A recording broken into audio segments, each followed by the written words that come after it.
Hi, I'm Dr. Mark Pitstick. Welcome to video number 1 of topic number 3 for the course Greater Reality Living, 5 Keys to Knowing and Showing the Great News, Creating the Greatest Life You Have Envisioned, Sharing Your Special Talents, and Making Our World a Better Place. This topic is entitled Learn the Evidence for the Great News. Now, for maximum benefit, please watch the videos for topics 1 and 2 and start taking action steps before using this topic. Now, in topic number 2, I shared the great news, what it is. And it may seem too good to be true, as we discussed, but much scientific, clinical, and experiential evidence that is based on firsthand experience indicates that's the way life is set up. That's the nature of reality. That's the big picture of life, how things work, which is all great news, thus the title, The Great News, and it runs counter to what some people have been taught over the years, which was just wrong, and so often fear-based and ignorant. So we want to share this with as many people as possible because at some point, as more and more people get this, internalize it, know and show the great news, live accordingly, it's going to turn things around. That'll reach a tipping point on our planet, and that's the ultimate goal, in addition to helping all the individual lives. So I'll review some of that evidence later, but first I want to introduce the LivingThe formula. You've heard me give the title of this course a number of times, Greater Reality Living, 5 Keys to, and then the list. Well, the 5 keys are described with the acronym LIVES, and LIVES. So L stands for Learn the Evidence for the Great News, which we're doing in this topic. The I is internalize the great news. That is, you don't want just a superficial intellectual knowing, but a deep internalized knowing. That'll be topic number 4. The V in lives or lives is vitalize and balance yourself holistically. Because, as you know, it's difficult just to get through the day on Earth. This is a daunting adventure that we've designed here and have undertaken. So to brighten the corner where you are, to fulfill your highest soul's missions, to help others, etc., takes vitality, takes energy, takes being healthy. And so that's why it's so important to vitalize and balance yourself holistically. The E in an acronym, LIVES, stands for Enjoy the Greatest Life You Have Envisioned. Because you should enjoy it. You know, we're not here to suffer. We're here to have an exciting adventure. And the U, by the way, in that statement, enjoy the greatest life you have envisioned, refers to your higher self, your real self, the totality of your energy, your soul, all your life force, not just the part that's here on Earth, not just what your brain thinks should happen. Because as we discussed, that's a very poor perceiver of reality and knower of what is best, all things considered. And finally, the S in the LIVES formula, share your special talents and make our world a better place. Because when you share your greatest gifts, that's going to help a lot of people and, as we mentioned at some point, reaching a tipping point. So the potential power of knowing and showing the LIVES formula in your life was demonstrated in a meeting with the A-team. So let me explain. We've mentioned a bit about the A-team. This is a group of about 30 luminary post-material persons. So what am I talking about? These are geniuses while on Earth, pioneers. So people like Albert Einstein, Thomas Edison, Nikola Tesla, David Bohm, Michael Jackson, Harry Houdini, and others. We don't talk about them too much now because of course it's easy to just dismiss that. Oh, that's crazy talk. But we have the data that shows when we ask them to show up, they do. When we give personal identification questions that apply to their life, they answer correctly 100% of the time, and they also answer 100% correctly no when questions are asked that don't apply to them. So we are told that for every person on what we call the A team, there are hundreds more waiting in the wings, but our evidential mediums, there are about half a dozen main ones that work with the Soul Phone Project, can only work with a certain number of people, have close communication. So those are the 30 that I mentioned. So this was a meeting in around 2018. I had been working with the Soul Phone Project a lot for 2 years, and Dr. Gary Schwartz and his wife Rhonda, the head research medium for the project, wanted to thank me by allowing me to have a reading for Rhonda to connect with A team members, because she worked with them more than anybody else, and ask any questions I wanted. And I knew about it 2 weeks beforehand. I'm like, oh my God, what an opportunity. If you had a chance to ask those people any question you wanted, what would you ask? Now, we always strive for scientific proof, so we all know that this isn't scientific evidence, because even the best mediums who've been evaluated under double-blinded conditions can have bad days, can tap into what we call a monkey mind instead of coming directly from these post-material persons. So we keep that in mind with what is said. So my first question, I thought I'd give them an easy one, was how could we advance world peace? And Rhonda reported Dr. Albert Einstein's answer to that. And this is a quote of what she relayed that she perceived that he said. That's a difficult question to answer. It doesn't seem like things on Earth have improved much since I was there. The problems are complex and deep-seated. You should keep following your highest callings and do the best you can. Honestly, I felt inside, I'm like, really, that's it? I mean, you're Albert Einstein, for God's sake. You passed on, I forget how many years before, 60 or something. I just thought he'd come up with something better than that. But I let it go, and I moved to my next question, which was, from your unique perspective, is there anything we're missing with the Greater Rowdy Living book? So again, in the context, we were getting ready to have Greater Rowdy Living book published by Dr. Schwartz and I, and we just wondered if they knew anything that we weren't thinking of. Well, Rhonda said, Mark, keep in mind that even though we work with these team members and others almost every day on the project, we don't talk to them about the book. They're totally focused on research and development for post-material communication technology. So she asked me to briefly describe the book to them. Another reason is becoming a post-material person doesn't automatically result in omniscience. They don't know everything automatically. So I shared the 5 keys using the LivingThe acronym that we'll be talking about. And as soon as, learning the great news, internalizing the great news into every aspect of your life, vitalizing and balancing yourself holistically, enjoying the greatest life you have envisioned, and sharing your special talents and making the world a better place. When I presented that formula, Rhonda excitedly related Einstein's response, which is, that's it. You just answered your first question. And it took me a moment. What? My first question?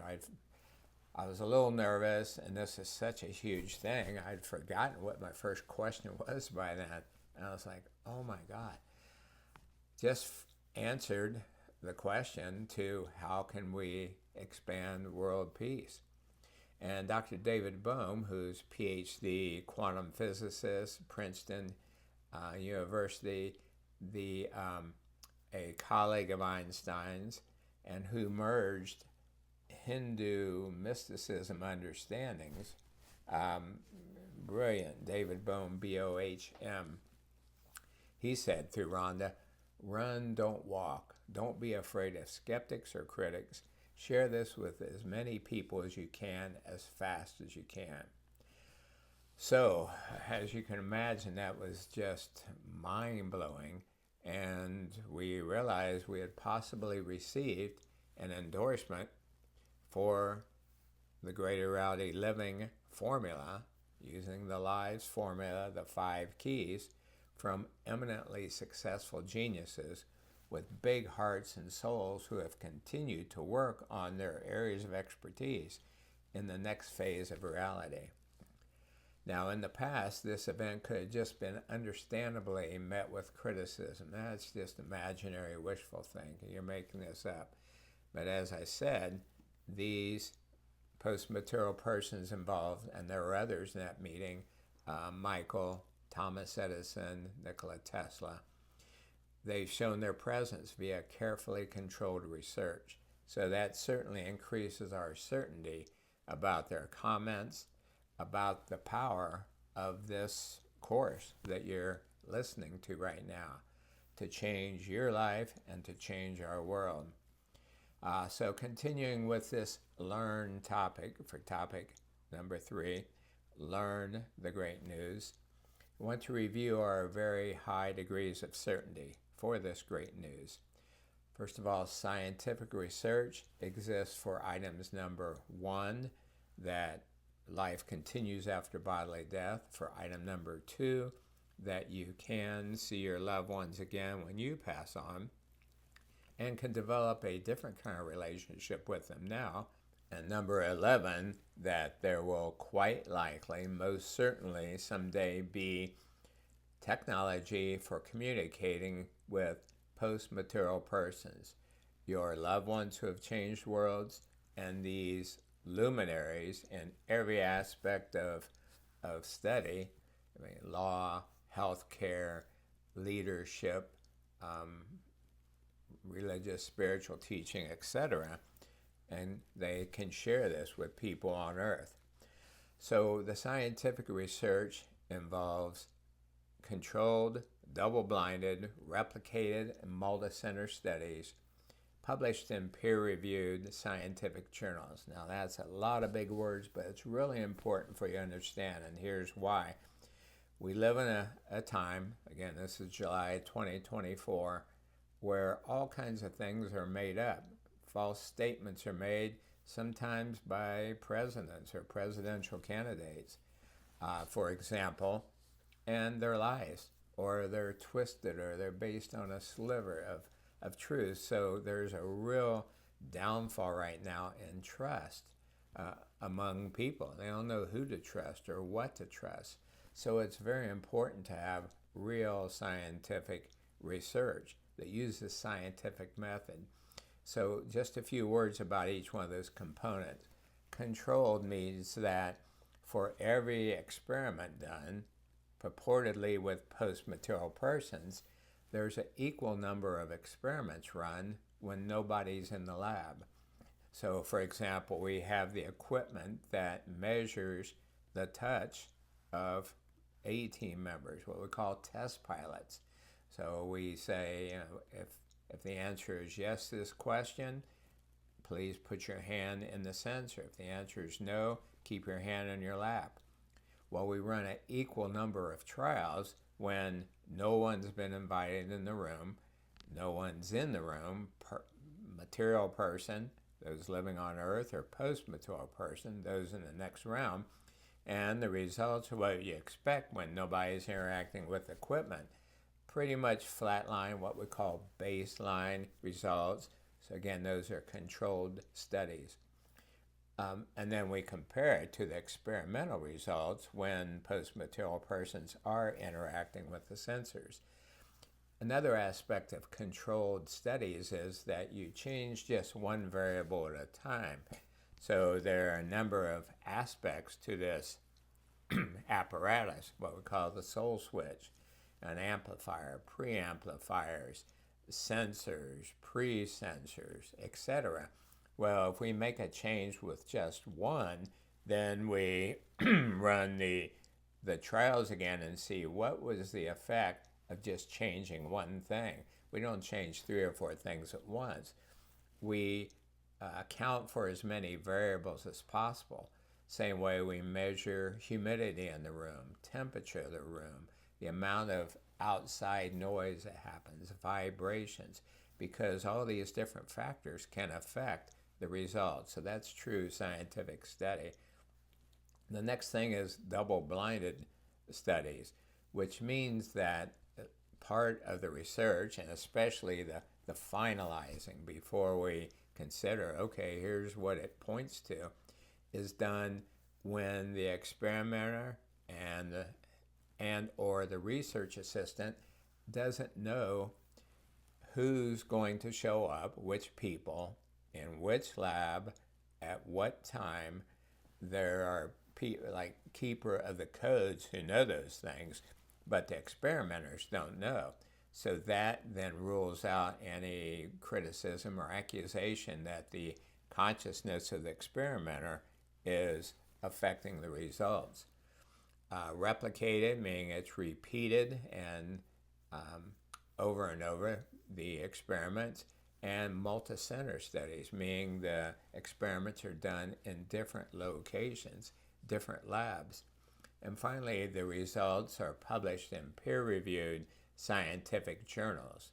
And that's, again, one of the criteria for true research. So we're not criticizing anyone, but, there are people in this field who say, well, I've been doing research on this device, and here's what, and it shows contact with post-material people. Well, when you break it down, they've got a room in their basement or in their garage, and the results work some of the time for them, but nobody else, and the results are pretty much unintelligible.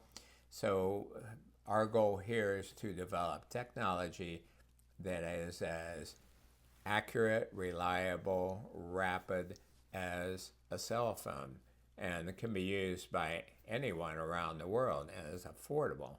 So that's what we're shooting for here.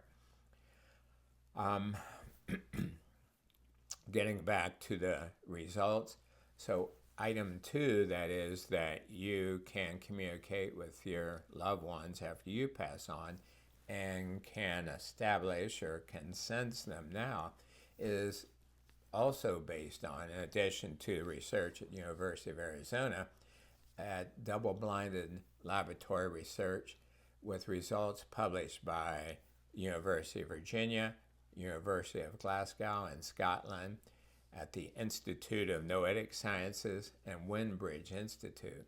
So there are other institutions doing this research.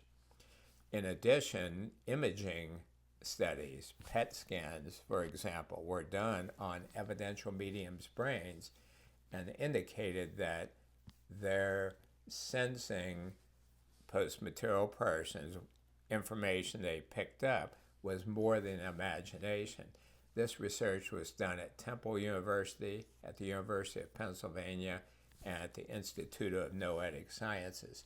So the mediums were asked to just sit there and meditate to quiet their mind, and then it showed what areas of the brain lit up. Then the mediums were asked to imagine communicating with post-material persons, and again looked at what areas of the brain lit up. But then they were asked to truly engage in, communicate with one or more post-material persons like they would in an evidential reading. And certain areas of the brain lit up more and areas lit up that didn't before when they were indeed engaged with communicating, doing an actual reading. So this is real scientific research.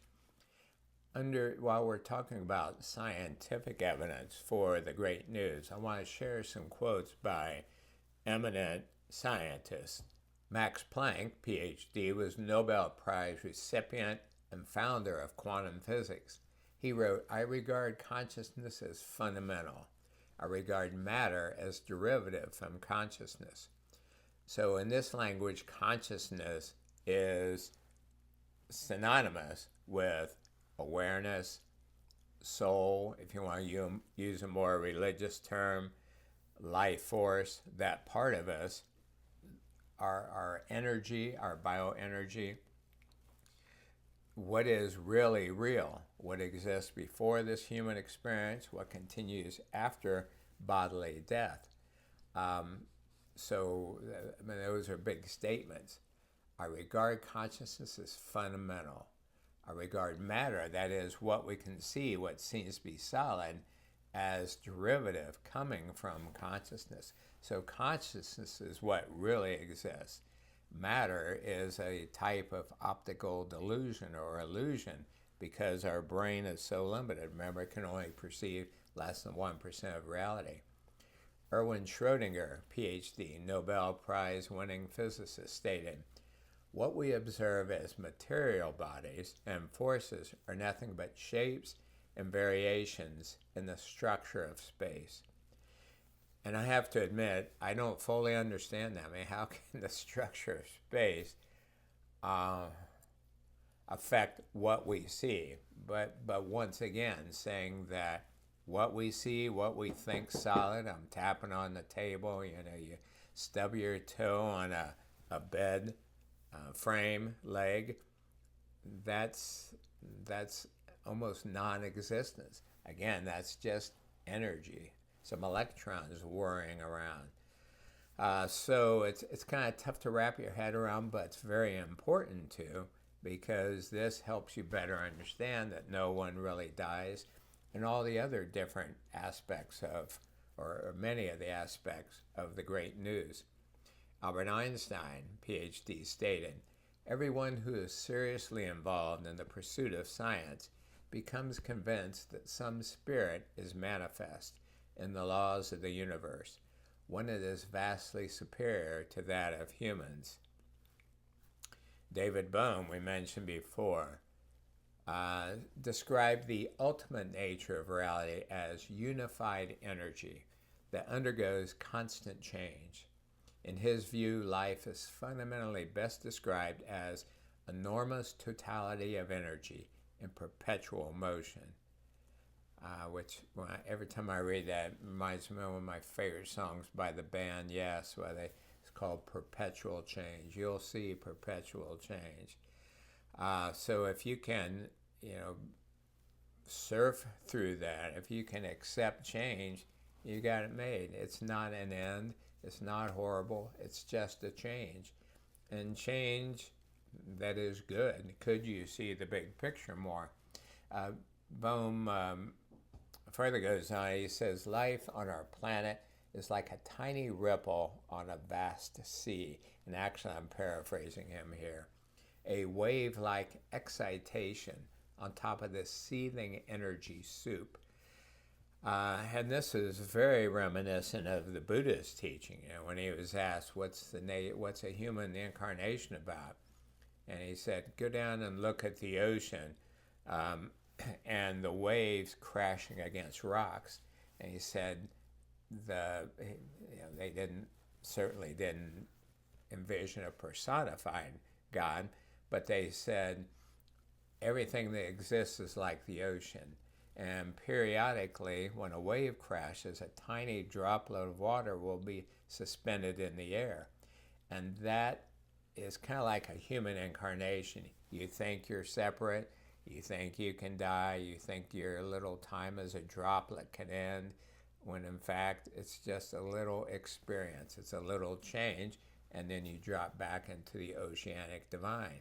So again, Dr. Bohm was saying something very similar, that life this earthly experience is like a tiny ripple on a vast sea, a wave-like excitation on top of this seething energy soup. And finally, I will share that Bohm, postulated two levels of reality that coexist and overlap. So this is, first of all, the material order, which is the manifestation of energy perceived by our brains as physical reality bound by time and space. So again, material order, and that's how things look to us as humans, solid and limited and mortal. But then there's also, and this is important to remember, the absolute order, which is infinite, consists of pure energy, and transcends physicality. So, the Bible tried to teach about that. I forget where, I think 2 Corinthians, it said there are things terrestrial and things celestial. And you maybe heard of duality. So from a dualistic view, you can say, yeah, we're solid and people die and all that. We're separate. But from a unitive view, it's all one. It's all infinite. It's all eternal. It's all connected. So that's enough for this video. We'll return in video number 2 of topic number 3 and talk about the clinical research and experiential evidence behind the great news. Join us then. Let it shine.